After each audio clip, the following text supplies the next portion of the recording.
आखिरे आखि मिले पृथ्वी सामने कहवा जे आम भाषा आम राज्य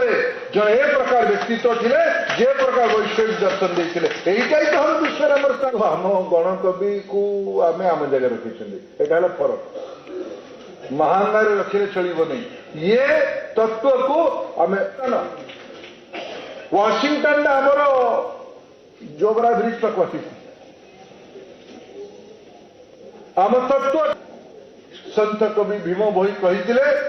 प्राणी आरत दुख प्रमित देखु देखु केवा सहु मो जीवन पछे नर्तकता यही तत्व जड़े साहित्यकार कहवा संत कहवा महात्मा कहवा पड़ी था जगत उद्धार हो आज से विचार कारण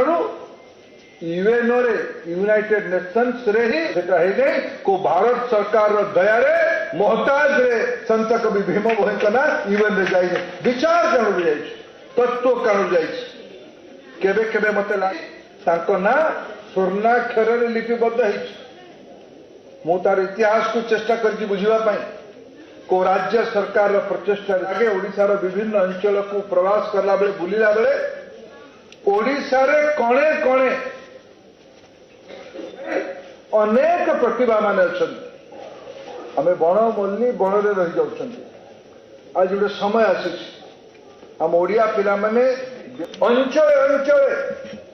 गाँ गाँव महापुरुष मानकर विचार अनुजाई देश दुनिया रे चारिआडे पारिला भलिया काम कले तर गणकवि विचार को देख स्कूल गुड़ाक गीतिनाट्य हबार परंपरा अच्छी कि ना जदि नहीं ताकू कम से कम आगामी 10-12 वर्ष भितर 236 2036 को पुनर्जीवित कर आज मु व्यक्तिगत भाव मु जानी नी आज कौ विषय ये गीतिनाट्य हम बोध है मु जानी आजिकल पड़ो कारण आम मन ऋषि वाल्मीकि रामायण को लिखी रामायण केवल 16 शताब्दी नुहे रामायण महाभारत पुराण बुलू बाबू को आज ये मौका मिलते से 16 शताब्दी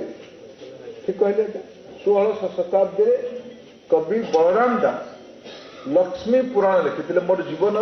मोर विचार अत्यंत आत्मिक विषय को भारत में लोकप्रिय करवा व्यक्तित्व थे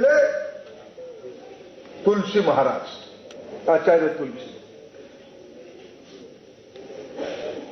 आज तार मंचस्थ है गणकवि गीतिनाट्य गणकवि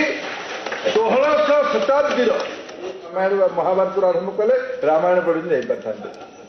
मझिरे आसिकी कहीदेले आधुनिक कविता भी कहीदेले एही भली वीडियो देखिबा पाई आम चैनल को लाइक शेयर सब्सक्राइब करंतु। Bureau report Odia news.